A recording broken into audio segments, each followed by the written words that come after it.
जी हाँ दोस्तों, इधर भारतीय जनता पार्टी के मुख्यालय में चीनी पार्टी संग डील होते ही चीन ने शक्सगाम घाटी पर ठोक दिया अपना दावा। स्वागत है आप सभी का। आप देख रहे हैं द राजनीति का विशेष सेगमेंट खबर और विश्लेषण। मैं हूं जबार खान। दोस्तों, क्या भारतीय जनता पार्टी की केंद्र की मोदी सरकार दरअसल चीन से महज दिखावे के लिए अंधभक्तों की बड़ी फौज तैयार करने के लिए चीनी पटाखों, चीनी दियों पर बैन तो लगाती है, लेकिन अंदर खाने अडानी अंबानी जैसे लोगों के ट्रेड तो छोड़ दीजिए। मौजूदा वक्त की सरकार चीन के साथ में कोई खुफिया डील कर रही है। आखिर जब जब मोदी ने चीन के राष्ट्रीय अध्यक्ष को झूला झुलाया, जब जब मोदी ने चीन के साथ में गलबैयां की, तब तब चीन ने भारत को न सिर्फ आईना दिखाया बल्कि धोखा क्यों दिया, भारत की जमीन पर कब्जा क्यों किया। आखिर वो कौन सी बैठक थी जो कि भारतीय जनता पार्टी के मुख्यालय पर चीनी पार्टी और बीजेपी के नेताओं के बीच हुई, और इस बैठक के होते ही चीन ने भारत के शक्सगाम घाटी पर अपना दावा ठोक दिया। विस्तार से बताते हैं दोस्तों, अगले चंद मिनट मेरे साथ में जरूर रहें। दोस्तों, इससे ज्यादा शर्मनाक बात और क्या होगी कि जिस नेहरू को लेकर मोदी और शाह जैसे मौजूदा वक्त के देश की बागडोर संभालने वाले लोग, इन्हें आप अच्छा कहें बुरा कहें, आपका अपना विवेक, मगर जो नेहरू को लगातार कोसते हैं, वो देश की जमीनें, देश की मौजूदा स्थिति और देश की अस्मिता के साथ में किस तौर का खेल खेलते हैं, आपको इस रिपोर्ट में दिखाते हैं। दोस्तों, एक तरफ भारतीय जनता पार्टी के नेता बीजेपी के मुख्यालय में चीनी पार्टी के साथ में गलबैयां कर रहे थे, और दूसरी तरफ चीन ने भारत की जमीन को अपना जमीन फिर बता दिया। और ये फिर कायरों की तरह, गलवान घाटी की तरह कहेंगे कि साहब न कोई घुसा था, न कोई घुसा है, न कोई घुसेगा। और भक्तों की तादाद उनकी वाहवाही में यूं ही हाथ उठाकर मोदी मोदी करती रहेगी। वो भक्त आपको पढ़े लिखे लोगों के बीच, पढ़े लिखे लोगों के भेष में मिल जाएंगे। वो भक्त आपको गंवारों और जाहिलों से बदतर स्थिति में मिल जाएंगे। वो भक्त आपको अलग अलग जगहों पर अलग अलग तरीके से मिलेंगे, जो देश की लोकतांत्रिक और संवैधानिक मूल्यों को कुचलने में मौजूदा वक्त के सत्ता पक्ष के साथ गलबैये करते हैं। इनके लिए यूनिवर्सिटीज अगर जम्मू की बंद हो तो मिठाइयां बांटते हैं। इससे ज्यादा शर्मनाक ऐसे मरे हुए विवेक वाले लोगों के लिए और क्या हो सकती है, जो यूनिवर्सिटी को बंद कराने के लिए विरोध प्रदर्शन करें, यूनिवर्सिटीज को बंद होने पर लड्डू बांटें। दोस्तों, चीन ने भारत की आपत्तियों के बावजूद जम्मू कश्मीर की शक्सगाम घाटी पर अपने क्षेत्रीय दावे को फिर से दोहरा दिया। और सरकार किसकी है? सरकार उन्हीं गुजराती भाइयों की है। सरकार उसी संघ के मानसिकता वाले, एजेंडा पूरे करने वाले लोगों की है। उधर चीन की कम्युनिस्ट पार्टी यानी कि सीपीसी के एक प्रतिनिधिमंडल ने बीजेपी के राष्ट्रीय नेताओं और मोदी सरकार के वरिष्ठ अधिकारियों से मुलाकात की, जिसकी कांग्रेस ने सख्त लफ्जों में आलोचना करते हुए धागे खोल दिए। कांग्रेस ने इसे राष्ट्रीय सुरक्षा के साथ खिलवाड़ बताया। कांग्रेस नेताओं का कहना है कि मोदी सरकार और बीजेपी का दोहरा स्टैंड सामने आ चुका है। दोस्तों, 12 जनवरी 2026 शक्सगाम घाटी पर अपने क्षेत्रीय दावे को दोहराते हुए चीन कहता है कि इस क्षेत्र में उसकी बुनियादी ढांचा परियोजनाएं बिल्कुल हैं, यह हमारा क्षेत्र है। और मोदी और शाह के मुंह में दही जमी हुई है। विदेश मंत्रालय के प्रवक्ता माओ निंग ने कहा, चीन के यह क्षेत्र चीन का हिस्सा है और 1960 के दशक में पाकिस्तान के साथ सीमा समझौता के तहत यह वैध है। उन्होंने भारत की आपत्तियों को खारिज करते हुए कहा कि चीन और पाकिस्तान को संप्रभु देशों के रूप में सीमा निर्धारण का अधिकार है। दोस्तों, भारत ने 9 जनवरी को चीन के इन गतिविधियों पर कड़ी आपत्ति जताई थी। विदेश मंत्रालय के प्रवक्ता रणधीर जायसवाल ने कहा था कि शक्सगाम घाटी भारतीय क्षेत्र है। 1963 का चीन पाकिस्तान सीमा समझौता अवैध और अमान्य है। भारत ने यह भी कहा था कि अपने हितों की रक्षा के लिए आवश्यक कदम उठाने का अधिकार संरक्षित रखता है।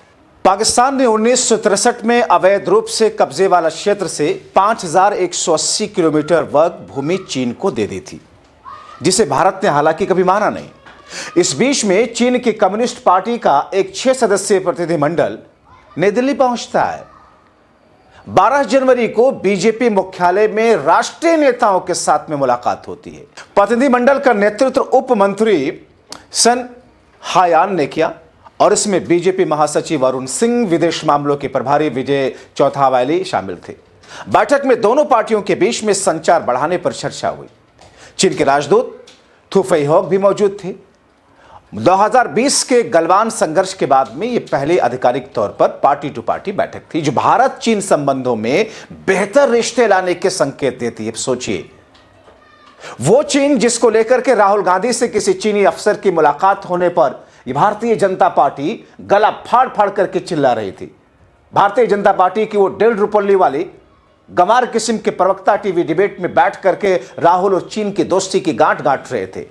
मगर वही मोदी जब चीन जाते हैं अपने दोस्त अडानी की उन फाइलों पर साइन लेने के लिए जिसमें उनका उद्योग और धंधा वहां पर, तो फिर भारतीय जनता पार्टी खामोश हो जाती है और वही बीजेपी अपने दफ्तर में बुलाकर चीन की पार्टी के साथ में डील करती है, रिश्ते बेहतर करती है। दोस्तों, प्रतिनिधिमंडल 13 जनवरी को राष्ट्रीय स्वयंसेवक संघ यानी कि आरएसएस से भी मिलने वाला। तो यानी कि बीजेपी और उसकी नफरती और जहरीली मदर ऑर्गेनाइजेशन आरएसएस जिसके साथ में चीन के लोगों की मुलाकात, क्या देशद्रोही है मोदी? देशद्रोही है शाह? देशद्रोही है भागवत? देशद्रोही है बीजेपी? और देशद्रोही वाला काम यह हो रहा है?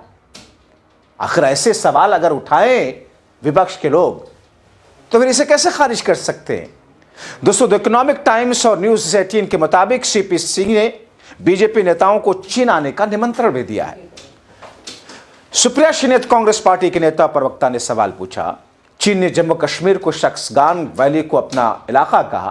पिछले कई दिनों से सीपैक के नाम पर चीन यहां पर कंस्ट्रक्शन कर रहा है। लद्दाख के बाद अब चीन यहां तक कैसे घुस गया? चीन इतनी हिमाकत कैसे कर रहा है? उधर बीजेपी नेताओं की चीन की कम्युनिस्ट पार्टी के साथ में मीटिंग हो रही है। क्या कहेंगे मोदी और शाह? तो उधर पवन खेड़ा ने पूछ लिया, भारतीय जनता पार्टी ने अपने मुख्यालय में चीन की पार्टी सीपीसी से मीटिंग की। सवाल है, क्या उन मुद्दों पर चर्चा हुई जिसमें चीन ने हमारे हितों पर कुठाराघात किया? क्या गलवान, लद्दाख और अरुणाचल प्रदेश पर चर्चा हुई? बीजेपी के साथ बैठक हुई और फिर चीन ने दावा कर दिया कि कश्मीर के शख्सगान वैली उसका हिस्सा है। क्या उस मुद्दे पर बात हुई? सेना के बड़े अधिकारी ने कहा, ऑपरेशन सिंदूर के दौरान चीन पाकिस्तान की मदद कर रहा था, तो क्या इस मुद्दे पर चर्चा हुई? HQ-9 एयर डिफेंस सिस्टम चीन ने तैनात किए। पाकिस्तान को चीन ने PL-15 मिसाइलें दी जो भारत को निशाना बना रही थी। फिर भी चीन की शर्तों को स्वीकार करते हुए मानसरोवर यात्रा की शुरू की गई। अब ये मीटिंग हुई साहब, मीटिंग में हम ये जानना चाहते हैं, क्योंकि आप तो सत्ताधारी दल हो, आपसे मीटिंग हुई, आपके मुख्यालय पे मीटिंग हुई, तो हमें यह बताइए कि जो चीन ने हमारे हितों पर कुठाराघात किया है, क्या उस पर चर्चा हुई?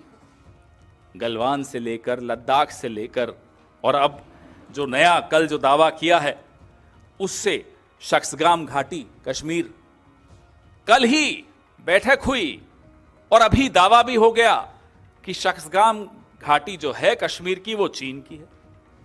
क्या आपने इस पे चर्चा की? बंद कमरे में ही सही, लाल आंख दिखाई? ये जानना तो देश का हक है। आप शख्सगान की बात करते हैं, अरुणाचल और लद्दाख में हम क्या क्या गंवा चुके हैं ये हम कई बार चर्चा कर चुके हैं। हमारे कई नेता यहां आकर आपसे इस बारे में बात कर चुके हैं, आप लोग कई बार कवर कर चुके हैं। लगातार हम चीन के आगे सब कुछ गंवाए चले जा रहे हैं और फिर ये बैठक भी होती है, बैठक को क्लोज डोर होती है, बैठक उनके मुख्यालय पर होती है, उनका स्वागत होता है, गर्मजोशी से होती है, सब कुछ कीजिए। उस बैठक के कुछ घंटों में शख्सगान घाटी तक पे क्लेम, दावा चीन ने कर दिया। इसका भी जवाब दीजिए, इसका भी खुलासा कीजिए। ऑपरेशन सिंदूर में क्या हुआ? फौज के बहुत आला अधिकारी ने खुद बोला कि चीन पाकिस्तान को खुलकर मदद कर रहा था। क्या इस पर भी चर्चा? So few lessons that I thought I must. हाँ, चलाइए। As far as Operation Sindoor is concerned, firstly, one border, two adversaries. So we saw Pakistan one side, but adversaries were two, and if I would say actually four or three actually. So Pakistan was the front face.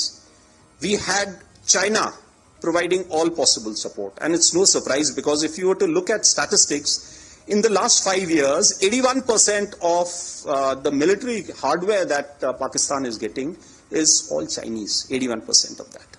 So it's no surprise. And China, of course, the good old dictum, killed by a borrowed knife, 36 stratagems that China talks about, killed by a borrowed knife. So he would rather use the neighbor to cause pain than getting involved in the mud slinging match on the northern border. So that is what he's seen.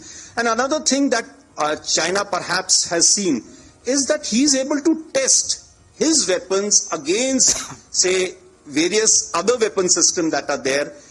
It's like a live lab which is available to him. So it's a good, that is what is something we have to be very, very cognizant of. General R Singh को आप सुन रहे हैं, आपने उस वक्त ही सुना था। HQ-9 air defence system चीन ने तैयार किए, तैनात किए। पाकिस्तान को PL-15 मिसाइलें सप्लाई की जो सीधे भारत को निशाना बना रही थी। फिर भी मोदी जी ने चीन की शर्तों को स्वीकार करते हुए मानसरोवर यात्रा शुरू की, उनकी शर्तों पर शुरू की। मैं आपको कई वृतांत, लंबी प्रेस कॉन्फ्रेंस है क्योंकि बहुत कुछ पिछले 10-11 साल में हम गंवा चुके हैं, छवि के अलावा भी बहुत कुछ गंवा चुके हैं। दोस्तों, इंडिया टुडे ने रिपोर्ट किया कि कांग्रेस ने इसे गलवान और लद्दाख तनाव के बीच चीन के प्रति समर्पण करार दिया। कांग्रेस ने चीनी कंपनियों पर प्रतिबंध हटाने की कथित योजना पर भी सवाल उठाए। दोस्तों, अलग अलग रिपोर्ट्स के अनुसार चीन शक्समान घाटी पर, जहां पर चीन सड़क और कई तरह के निर्माण कर रहा है, सैन्य बुनियादी ढांचा विकसित कर रहा है जो सीमा विवाद को और गहराएगा। ये गतिविधियां लद्दाख में 3 साल से अधिक समय से चल रही हैं, सीमा गतिरोध के बीच हो रही है। भारत ने लगातार चीन पाकिस्तान आर्थिक गलियारे यानी कि CPEC को अस्वीकार किया है, जो पाकिस्तान के अवैध कब्जे वाले भारतीय क्षेत्र से गुजरता है। एक्स पर भी इन मुद्दों पर चर्चाएं तेज हुई। यह घटनाक्रम भारत चीन संबंध में नए मोड़ को दर्शाता है। 2024 में ब्रिक्स शिखर सम्मेलन में मोदी शी की मुलाकात के बाद संबंधों में सुधार आया। विशेषज्ञों का मानना है कि यह सीमा विवाद को और जटिल बना सकता है, खासतौर पर जब चीन CPEC को विकास गलियारा बताकर उसे वैध ठहरा रहा हो, जिसे भारत मानता नहीं है।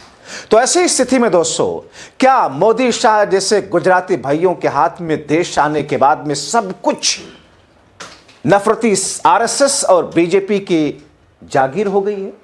क्या वो अपने हिसाब से सब कुछ चलाएंगे? क्योंकि हमारे बेचारे तरस आता है ऐसे भक्तों पर, उनकी मानसिकता पर, फिर भी मोदी मोदी मोदी मोदी मोदी मोदी, यही अफीम चटाकर धर्म का कि मुल्लाओं को तो हमने टाइट कर रखा है। ऐसे लोगों को जो अच्छे खासे पढ़े लिखे हों, उनकी लगाम भी टाइट करके उनकी मन मस्तिष्क पर धर्म का अफीम एक बूंद टपका देते हैं और फिर ये वही मोदी मोदी करते रहते हैं। मगर आप अपनी आंख, कान और नाक खुले रखिए। किसी भी पार्टी और किसी भी शख्स का फैन तो कतई मत होइए। अपना विवेक देखिए, अपना अधिकार देखिए, देश का हित समझिए। क्योंकि ये जो लोग कथित राष्ट्रभक्त का दावा करते हैं, दरअसल यही असली राष्ट्र विरोधी लोग हैं। इनके कामों से यही कहा जा रहा, यही इन पर आरोप लग रहा है। अपनी राय लिखें।